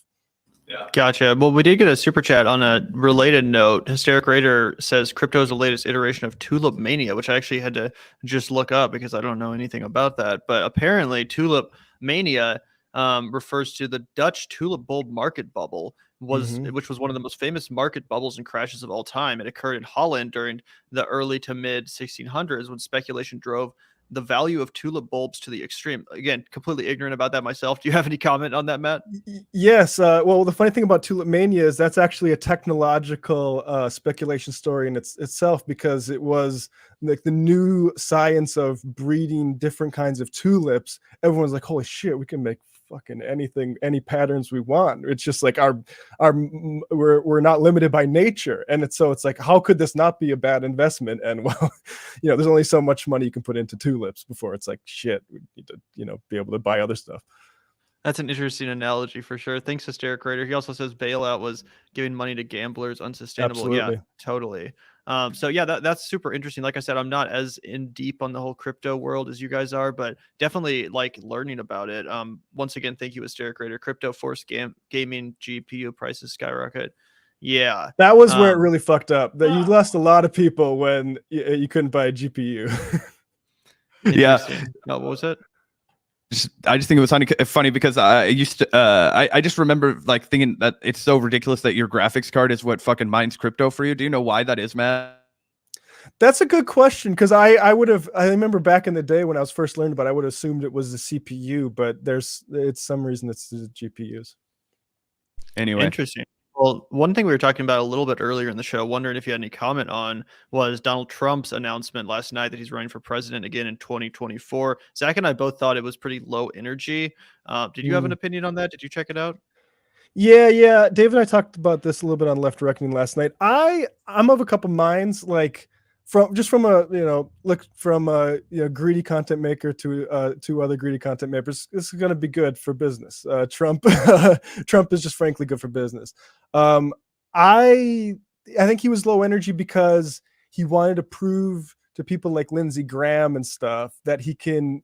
I don't know. Like Mitch McConnell's talking about chaos all the time. Trump needs to get his best bet, and I think it's a strong one, is that he can come out so early and it seems pointless for DeSantis to get in the race or to even try him. And so Trump doesn't need to he's not really performing for his base right now. He's performing for Lindsey Graham and these sorts of establishment Republicans. And as long as he can get them on board, then I think DeSantis makes the call that like, oh, I'm not going to risk this. He's still got the most amount of the base, and they're the most interested in him. And might just be some nerd that gets swamped by him again.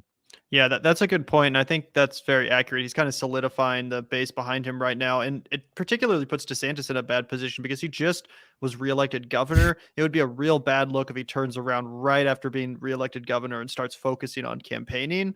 So that might give him a bit of a disadvantage, whereas Trump has the next 2 years to just go hard and get himself back in the news, all that good stuff. So yeah, definitely interesting. I'm interested to see the 2024 bloodbath. I still think that DeSantis is going to run, regardless of how solidified the base seems behind Trump. I don't think he's going to bow out of this one. But I'm also interested in what you think should happen on the progressive side of the aisle. It appears that Biden will be running for re-election. I imagine that it will be hard for anyone to take him down. But do you support the idea of like a left-wing challenge to Joe Biden?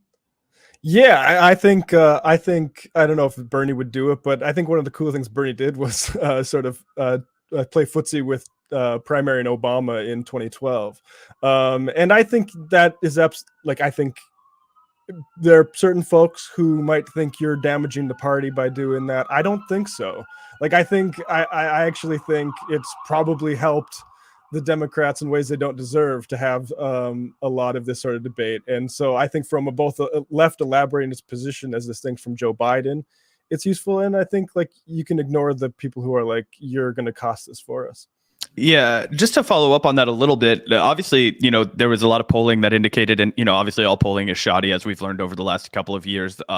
But there was a lot of polling obviously indicating a red wave, the crimson tide or whatever, again, Joe Rogan was calling it for a while. And that just clearly didn't materialize, right?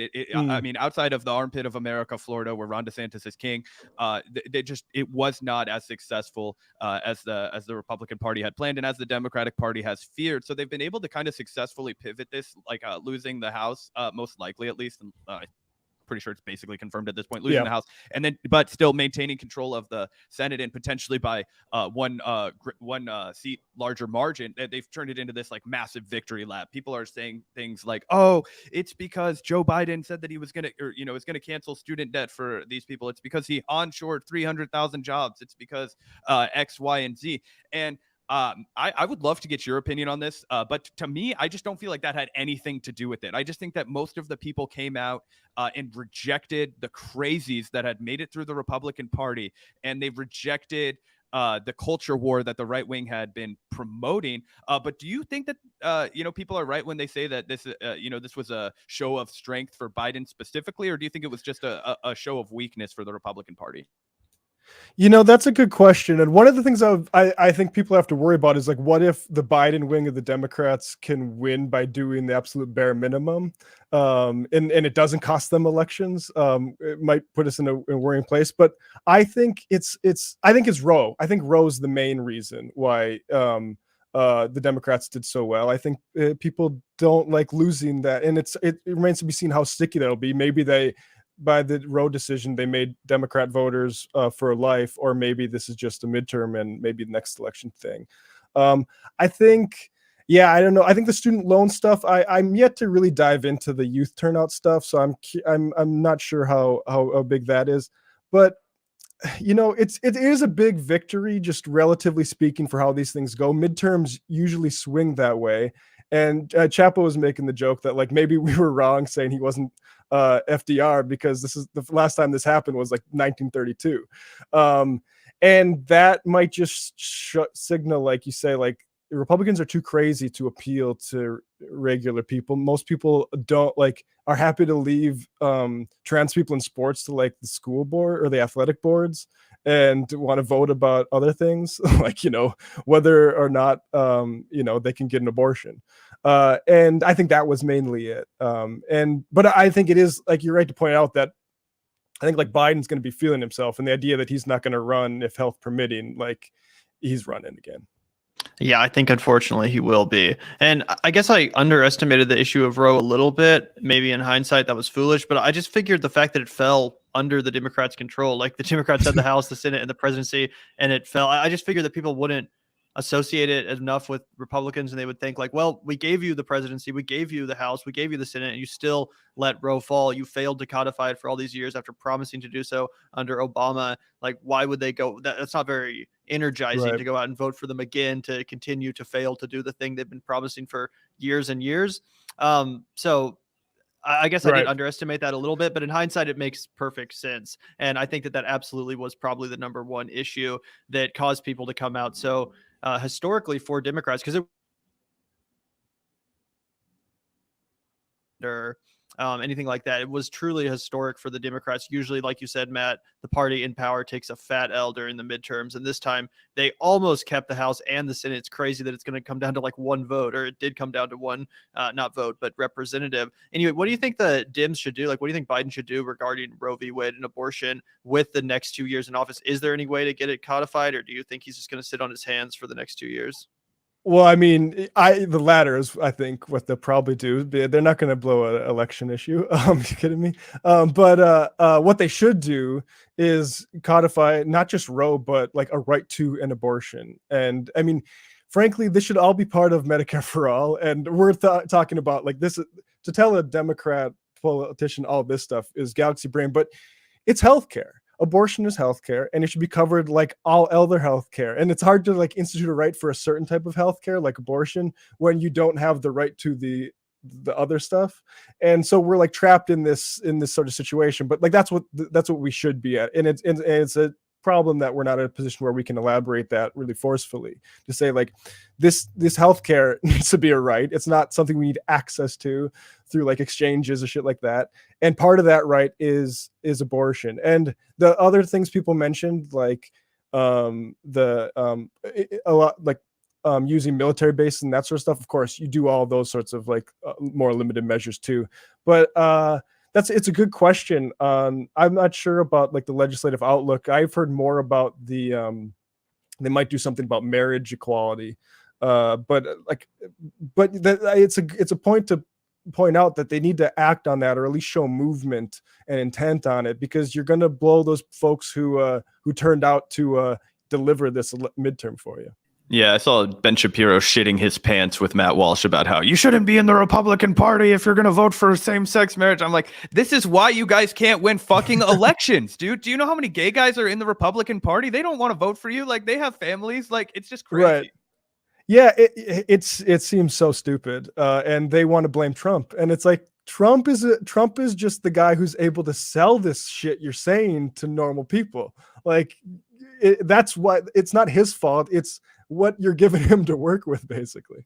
Right. It's also ironic because for a while now, the GOP has been, criticizing the Dems for leaning so hard into the culture war issues and the identity politics issues and all that stuff, and saying like, oh, these people are too woke and all they care about is identity politics. But now it seems like a big part of their message, a big part of their agenda is solely focused on the culture war and leaning into their own version of identity politics, whether it's trying to preserve traditional marriage or Christian values, or like we were talking about with the trans kids and healthcare and schools and all that stuff. It's like, I don't really think that's a terribly salient message to your average American. They're more concerned with healthcare and the economics than they are with all of these crazy identity politics and culture war issues that by the GOP are largely just ginned up. Now, maybe you could look at like Florida as an example of where those messages are more salient, because Ron DeSantis has been coasting off the culture war for a while and really seems to have made that his key issue. But it doesn't seem like a terribly cogent message or agenda to be pushing on a national level, which I also think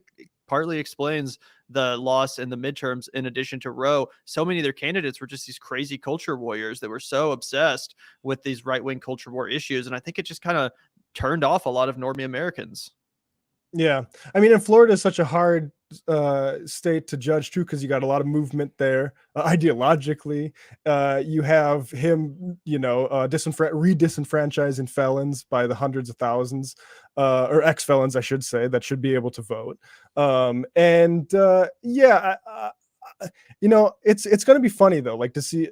So you feel strongly about DeSantis, Gavin. Like I buy that. I think like the smart thing would be for him to hang back, but I don't see a politician able to see all these guys cheering you on and say no to that. But DeSantis, you're saying you don't think he's going to run? Or you do? Well, I'm on the fence because like I think the smart thing and I think he's good at picking his battles a little bit. At least he doesn't have that long of a track record, but like I think the smart thing would for him to be just let Trump run again, and then if he's going to lose, let him lose again. Because I think Trump's going to wash him in the primary. But I also think the right is so ready for him. And I think these midterms were such like a boost to him that it's going to be impossible for him not to. So I'm again, like I'm sort of 50-50 on what he's going to do.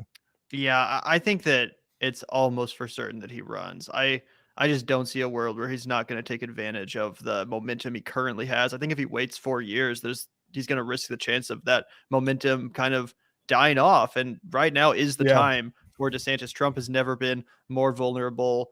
He can really make the electability argument too. I think that that's going to be important for DeSantis because he can't run against Trump's policies necessarily, but what he can do is say, hey, if you care about winning, I'm your candidate. Look what just happened in Florida compared to what happened in every other state that nominated a crazy lunatic MAGA person. And I think that will be salient because I think the Republican Party is tired of losing, especially after these midterms. They're defeated. They want a winner, and Trump doesn't feel like that anymore. So there you have DeSantis. But they don't. Yeah, but that's their problem. Is I don't think they know what a winner is anymore besides Trump. Like I don't think DeSantis is a winner.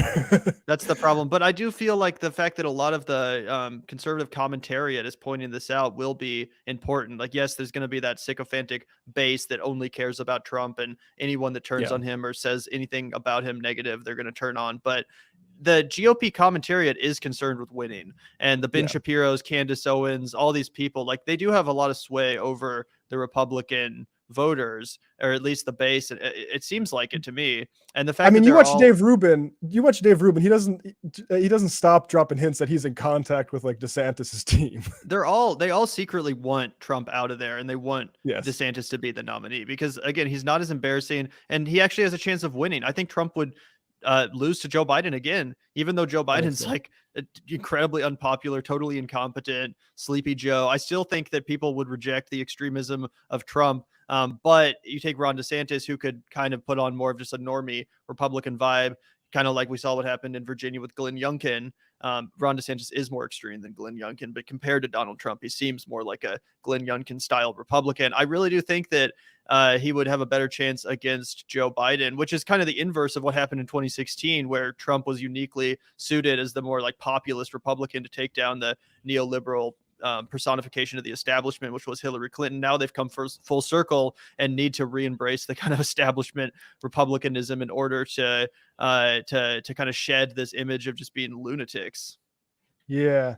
See, the one place I disagree with you is I think he represents the GOP commentariat being high on their own supply. I don't Mhm. think any of those folks know what like the true populist base really wants. Like it's not CRT real. I mean, maybe in certain like Virginia, like, but it doesn't have salience in like Colorado. Like I just think but The all these DeSantis guys like message? yeah, exactly. Like, especially on the race stuff. Like, I think like Chris Rufo and Matt Walsh, those guys need it to be like DeSantis's strength to be because he was the culture warrior. And I think like it's mainly probably because he's a Republican in a state that's been trending pretty red. And I mean, maybe I'm underestimating Ron, but I just don't know if that stuff is going to play outside of like the Daily Wire audience. Hmm. Yeah, I think they also like him a lot because of the way he handled the pandemic. I think Yes, I think it's a little bit more than just the culture war. I think that's that was one true. of the big things that separated him from a lot of other Republican governors and rising stars in the eyes of the Republican base. And I would agree with you more. I just don't think that Trump is even. I don't even think he has much of a populist message left at this point. He doesn't seem to have as much of like a cogent. He's Yeah. not talking about ending the wars. He was out here last night saying that Joe Biden wasn't pro-war enough, criticizing him Right. for withdrawing from Afghanistan. It doesn't seem like he's able to tap into that same sort of populist energy that made him such a different beast in 2016, that made him so successful. Now it just seems like he's so self-obsessed and up his own ass that I don't know if it's going to resonate in the same way. And DeSantis Yeah. will likely become a more and more appealing option as the primary goes on. But who knows? I'm definitely not underestimating Trump. I'm not counting him out. I think it's going to be a brutal and bloody battle. I agree. I mean, I do think like there's so many contrary metrics here because I do think he does seem like, bro, no one, only your losers care that you like was stolen last election, right? And I saw somebody, I can't remember who it was on Twitter. I think it was like a rapper that said like, you got the last one stolen from you, but you're going to run in the next one is like getting STDs from somebody and then going back and be like, well, we're really going to do it right this time. It's like how can you promise like, oh, it's just going to be stolen again? I don't know. And he's got a loser stink to him now because he lost to Joe. Yeah. So. I think that'll definitely be part of Ron DeSantis's lane if he does go after him, is that the fact that Ron is a winner and Trump is a loser now, and I think that will get under Trump's skin so much that I mean, who knows if it'll rattle him, but it definitely will. Really Yes. quickly, I did want to ask you, Matt. You strike me as an academic. I don't know if you went to grad school, but I wondered if you had any commentary on the 48,000 individuals that are striking in the UC school system. That is incredible, and I did go to grad school actually. That's why I'm in New York now. I went to NYU for media studies, and I wanted to be a professor, and then I got into the program and realized, oh, there's no jobs in that anymore. So that's my origin. But and part of that was the same reason all these people are going on strike, is because these is massively underinvested in, despite like the load that a lot of these folks carry in making universities go. And so obviously absolute solidarity with all those striking college workers. Absolutely. And yeah, speaking of what you were just saying about Trump having the whole thing of like the election was rigged, but come vote for me again. It reminded me of a tweet too that I saw. I was like, the election is rigged, but I would like to run again just to double. I thought that was pretty funny. And thank you, Matt Ocelot God, by the way. Really appreciate the $2. Medicare for all equals Trump's second term. That's all he got to do. Yeah, well, it's kind of what I was mentioning, Matt Ocelot God. Like, that's another thing that Trump would talk about in 2016 was Medicare for all. I mean, he didn't use those words, but like he would say, he really bucked the GOP orthodoxy when it came to the topic of healthcare and kind of economics in general. He wasn't like a super libertarian style economic Republican. He said, "I'm going to preserve your Social Security and give you healthcare." It's just very different. And now it seems like some of that populist energy has dissipated. Yeah, and it's always tough because, like you say, he was saying you can't leave people dying on the street without health care. And on a lot of these issues, even on some of the way, like the rhetoric with immigration, he would have statements that are to the left of the entire primary field. The problem is he'll also come back and say, like, look, labor is taking too much. We're embarrassing ourselves with how much we're paying workers, and we got to get those down. And it's like, okay, Trump, like, but like you're right that I don't think his heart's not in it. He's too inward looking right now to say like where the different things he can exploit and jump onto and yeah, like I mean the abortion stuff. I remember the time where he's like there has to be some sort of punishment. What was another class? Yeah, that was crazy. In fact, Biden put that in his ad that he did the anti-Trump ad last night that spotlighted that Oh, I exact saw that, moment. yeah. Yeah. Anyway, It's obviously that's interesting, not yeah, something yeah. that's going to happen, but it is interesting Right. to think about. So yeah, I doubt he's Call going it to lean Trump into that. care. Call it Yeah, Trump care. exactly. I'll be a press secretary for that if you want me to. Yeah, absolutely. Well, let's see. We got one more question on my end, Matt, and obviously, I just wanted to kind of shout out and get your reflections on the legacy of the Michael Brooks show. Right? We haven't, Gavin and I, big fans of the show as it went down. Looking back on it, I feel like you guys were such a pillar of what became like the most productive era of left YouTube commentary. I'm wondering,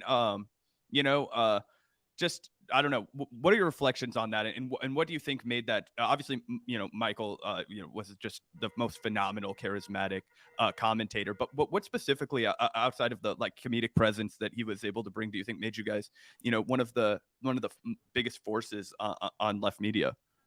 I think Lula just winning kind of brought some of this into relief. Is like he had a genuine enthusiasm for stuff, and he let it, whether it was Brazilian politics, a lot of this international stuff. Left reckoning, we do a little bit more domestic stuff because we just don't have, like, Michael studied international relations in Turkey, right? Like we don't have that background.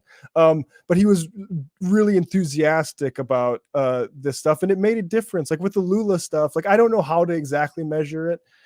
Because there are plenty of folks who writing about Lula that informed Michael on it in the first place, right? But I do know, like when Brian Muir of Brazil Wire, we heard about this stuff where maybe we could get Biden to say something ahead of the election with Bolsonaro that we won't accept any sort of fraud or stealing the election, and that's a big message to send for America to be sent, and that started with some of the more squad-y type Congress people who have staff members who are more open to hearing this stuff, and I mean I think like that was a big crowning moment for Michael when he got to actually interview Lula, and so I mean what we did with TMBS is we wanted to have a funny show, so we wanted to have like comedic guests and regular, and we wanted to have a serious, almost like how Democracy Now! Does international politics, like actually like be serious about it. And we, I think we're able to synthesize that in a way. And we weren't the only pioneers. Like Chapo was obviously doing similar stuff. But it did feel, it felt it's sort of like we were pushing new ground on YouTube, and we were like kind of creating something out of whole cloth that it's interesting to see like some of the formats stick and that sort of thing. Yeah, absolutely. Well, Gavin, did you have any final questions for Matt before we let him get out of here? I know you're on a little bit of a time crunch today, man. Really appreciate you taking the time to come and chat with us. It was a really good time. Well, Yeah, thank I you, don't guys. have any more questions. I'll let you get out of here, Matt. Thank you so much for stopping by. It was a pleasure. Yeah, peace out, guys. Yeah, see you next time, Matt. Yep, see you. Take care. Great conversation. Love Matt. Super nice guy. Super smart guy. Really appreciate him taking the time. Yeah, I mean, I always say this whenever we get like a big interview, but guys, like way before I ever thought I was going to do this, I fucking loved watching the Michael Brooks show. So, getting to chat with Matt, talk about it a little bit. That was, I mean, that show, I mean, it defined, the fact that you could be a serious leftist and still, make impressions of Barack Obama and like be silly and like make fun of Bill Clinton and like have the whole like international left still take you seriously. Like this is a guy that would, basically just do comedy on his show. Then, as Matt said, do like international foreign relations and then fly to Brazil and interview Lula da Silva. Like, I mean, that kind of Renaissance man is basically a unicorn in this industry. So just so much to be inspired by over there. And obviously Matt played a huge role in that show as well. Absolutely. Yeah, I miss Michael Brooks so much. I miss his presence on the Majority Report and of course the Michael Brooks show as well, which was, yeah, like you said, such a pioneering show. It's really unfortunate that we can't watch it anymore and that Michael isn't around anymore. Rest in peace. But yeah, that was great chatting with Matt, who's a great commentator in his own right. Really smart guy, had a lot of interesting things to say. I think so, gave me a lot to think about. And I do really enjoy the crypto conversations. I'm just not smart enough to participate in them. More like you didn't go down a ginormous rabbit hole when you were 19 because you dropped out of film school and decided you needed to make $1 million to retire and then you could make your movie. And I was like, how can I fucking maniacally get rich? And fortunately now I have some hindsight to talk about this with. But yeah, I don't know much about cryptocurrency either. I can't write code for shit. It's a crazy world, though. We need like one of those, Big Short style movies that just explains it in like blatant terms, like what's going on. Like every 5 minutes, they just pause and like explain it to you, like you're fucking stupid. Like that's what I need for the whatever the hell is going on, the FX crash or what, This is Margot Robbie in the shower telling you how the Byzantine general's problem is solved by the blockchain. Like. Exactly. But anyway, yeah, great conversation. Really appreciate Matt. Love his work. Thank you so much, MX Row, for the $9.99. Always appreciate it, man. I know 2 people from New York who just lately told me this is really the South. I said, "Yep, it is. I've been here South Florida since the '60s, before the Cuban influx. Being mixed breed, it is. Yeah, Florida is really the South. I don't think anyone would argue with that, right? Oh yeah, I mean, I think he's just being like, yeah, it really is the South here. And like, as far as like I think you're referring to like the racial prejudice that might be like in Florida, because I think Florida kind of has like a image of like Miami doesn't feel like the South in the same way that like Montgomery, Alabama, or Savannah, Georgia, or even Atlanta feels like the South. So I'm not sure if you're saying that like as a biracial person, like you experience that racism, but I'm not sure if I'm misunderstanding what you're saying. But really appreciate you sharing that, MX Row. Yeah, maybe they're just saying that like they're not surprised that Florida went so red because like it is very much a part of the South. Yeah, that's what I think you're probably getting at, and that is definitely true. Yeah, I mean definitely, especially like northern Florida, it's basically like Alabama. So interesting. Thank you so much for your insight, MX Row. Really appreciate that. And I know that the Cuban influx too has in some ways been beneficial for the Republican Party because they talk a lot about socialism and call all the Democrats socialists and try to fearmonger about that too. But it's not my area of expertise. Either way, really appreciate you chiming in, man, and letting us know your insights. Yeah, shout out to you, MX Row, and shout out to you, Mariposa. Oh, sorry. Interview with Will Lehman, UC strike. Yeah, shout out to you, Jill. We will definitely write that down. I'll type it in right now. Will Lehman. Thank you. Yeah, I'm not familiar with him off the top of my head, but I'll look into him as a potential guest to talk about the UC strikes, which we definitely like to do. Yeah, I looked him up, Jill. Is it the guy who's running for president of the United Auto Workers Union? I found this guy on Twitter, Will Lehman. He says he's running for president of the United Auto Workers Union to put workers in powers. So I'm guessing that's who you're talking about. I'd be shocked if there's another Will Lehman in the same lane. But either way, let us know, and we'll definitely try to get him on the pod. That would be a great conversation. Yeah, that would be tight. I just pulled up that guy's Twitter as well, and he seems like a based comrade, so happy to talk to that guy. And then there's the Mariposa one that caught my eye. Yes, 100% agree. Matt Lech is one of the sexiest men in left media. Just saying, rest in power, Michael Brooks. Oh yeah, dude. The comrade kings, bro, over here. The lefty kings. Matt Lech and I holding it up for the short lefty kings. Is he short? I don't know. He looks short. He looks short. LOL. I can only see the top half of his body, but he just had that short energy. Matt, if you're 6'4", I'm sorry, I miss giving you a misnomer, but I for whatever reason I figured we're about the same height. That's funny. Anyway, thank you so much, Mariposa. Really do appreciate it. And yeah, Matt Lech's dope. Hopefully he'll be down to chat again at some point. And yeah, rest in power, Michael Brooks. I still remember vividly the day he passed away. Very, very sad and just totally shocking. Still not quite over that. Yeah, what a bummer. But luckily, David Griscom, Matt Lech are continuing on the tradition over at Left Reckoning, which is a really good show. They do a lot of serious, substantive conversations, and I really do enjoy both of their perspectives. So, yeah, thank you so much, Mariposa. Really appreciate it. Yeah, Left Reckoning is one of the few shows on the internet where I go and I'm like, if I don't understand something at all, I would love to hear like Matt and David break it down. I'd love to get David on the podcast someday too. Yeah, I love David Griscom too. And also people are saying that Matt Lech is even taller than Sam Cedar, who's 6 foot tall. Fuck me, man. It's impossible to tell on the internet. People at one point told me that they thought I was taller than Gavin. And I was like, that's a fucking damn lie because Gavin's like 5 inches taller than me. That's funny. Anyway, I'm sure he won't be offended. Either way, yeah. Thank you guys so much for tuning in today. Is there anything else we wanted to chat about? No, sorry, Matt. Tall Kings get no love from the Vanguard. LOL. Yeah. So I think we're probably just about done with today's show. I don't think there's anything else I really wanted to chat about. So yeah, I guess we'll just shout out the patron community. Thanks everyone for tuning in. Oh, also, yeah, Drew's asking about the menu. What did you think about the menu, Zach? I really liked it. I thought that there were. I loved the acting performances. I thought there were a lot of really hilarious moments in the script. I thought it was really well written. You know, I didn't think it was like a flawless film, but I really liked it. Lots of good class commentary in there from my perspective. Definitely worth checking out. And it just did satirize the like fucking super bougie culinary arts world really well in a way that I appreciated. Yeah, I agree with that. It was a very entertaining film. Definitely had some hilarious moments.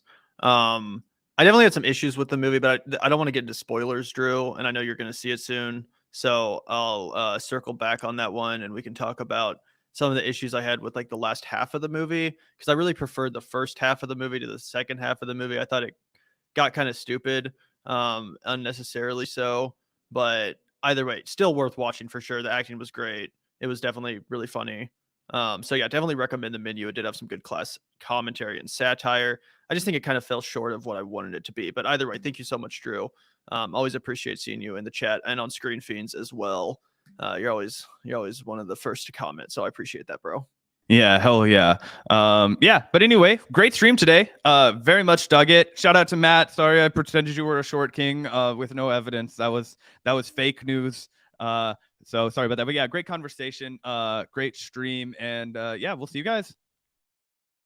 Yeah, huge shout out to the patrons. Thank you guys so much for the support. We do like to start and end all of our live streams with a big old shout out to the patron community. So thank you guys so much for the support. You make this show possible. If you guys are interested in joining our patron community, if you're a fan of the show and of our perspectives, then hit up that link in the description. It really, truly does help. Even just $5 a month goes a really, really long way.